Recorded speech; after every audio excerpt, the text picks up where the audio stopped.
नमस्कार दोस्तों, मैं महिपाल सिंह लामरोर, सहायक आचार्य राजकीय विधि महाविद्यालय भीलवाड़ा आपका आज की इसी व्याख्यान में हार्दिक स्वागत और अभिनंदन करता हूँ।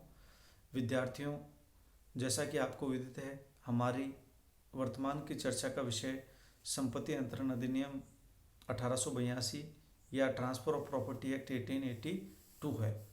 और इस अधिनियम की धारा 53 का या सेक्शन 53 का अध्ययन हमने हमारे विगत ई व्याख्यान में किया था। और आज जो हमारा चर्चा का विषय रहेगा वो है धारा 53A या सेक्शन 53A, भागिक पालन या पार्ट परफॉर्मेंस। इसके बारे में आपने अपने महाविद्यालयों में संपत्ति अंतरण अधिनियम के कक्षाओं में पढ़ा होगा या आपको बताया गया होगा कि इसे ढाल का सेक्शन कहते हैं।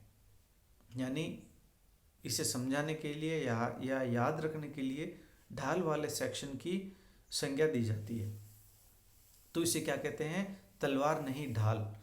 It is a shield not a shard. तो यहाँ ये बताया गया है कि धारा 53A जो है वो एक ढाल का काम करता है, न कि तलवार का। और ढाल और तलवार का मुख्य भेद आपको पता ही होगा कि ढाल हमेशा आक्रमण को रोकती है और तलवार द्वारा सदैव ही आक्रमण किया जाता है। तो आइए चर्चा करते हैं इसके बारे में। धारा 53 क्या कहती है? किए गए कार्य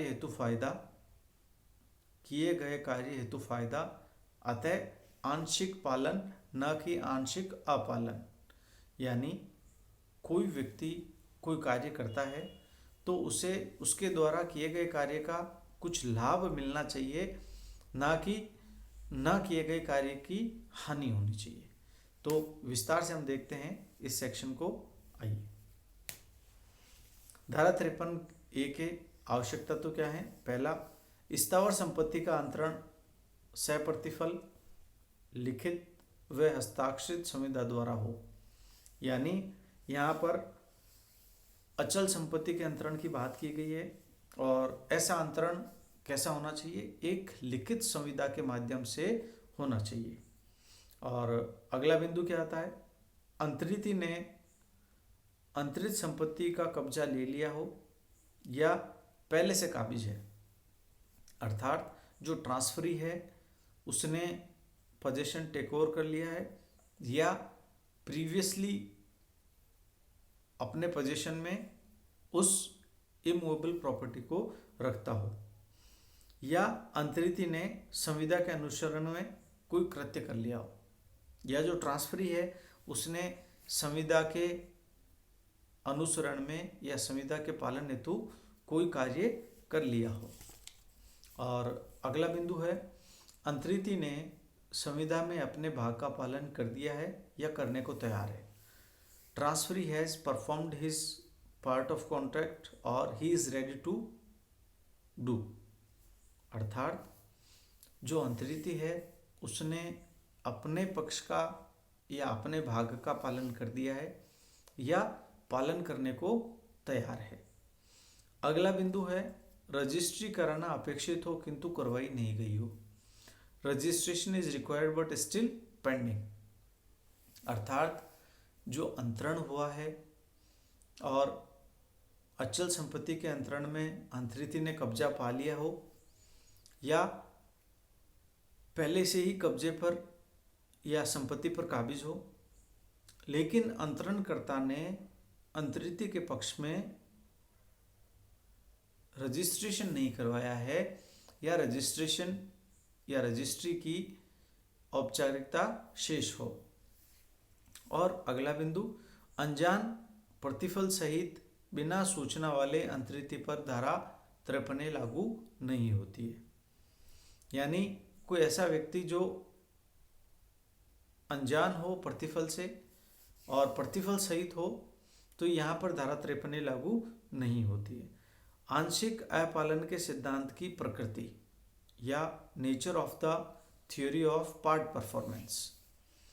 कब्जा युक्त अंतरिति की सुरक्षा, अर्थात इस सेक्शन में देखा जाए तो जो कब्जाधारी है उसने संपत्ति का मूल्य चुका दिया है और अचल संपत्ति उसके पक्ष में कब्जे की वजह से है, लेकिन समस्या ये आई कि उस व्यक्ति के नाम पर अभी भी रजिस्ट्री नहीं है। और आपको विदित है कि बिना रजिस्ट्रेशन के अचल संपत्ति के रजिस्ट्रेशन के जो अंतरण है वो अधूरा माना जाता है। तो यहाँ इस सेक्शन के माध्यम से जो अंतरिति है उसको सुरक्षा दी जा रही है या उसे ढाल दी जा रही है। इसीलिए यहाँ कहा गया है कब्जा युक्त अंतरिति की सुरक्षा या safety of transferee with position, इसीलिए इसे ढाल तलवार वाला सेक्शन कहा गया है। और यहाँ ढाल कहा गया है, ना कि तलवार।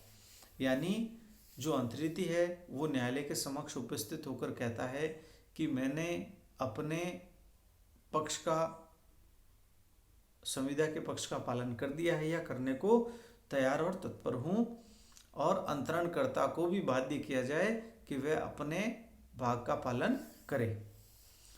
और एक प्रसिद्ध केस है इसमें, अचैया बनाम वेंकट सुब्बाराव 1957, अचैया वर्सेस वेंकट सुब्बाराव 1957।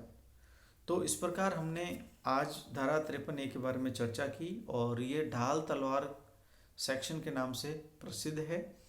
और आप इसे सहूलियत के लिए इस नाम से भी याद कर सकते हैं, ताकि विभिन्न परीक्षाओं में आप इसे तुरंत रिकॉल करके अपना जवाब दे सकें।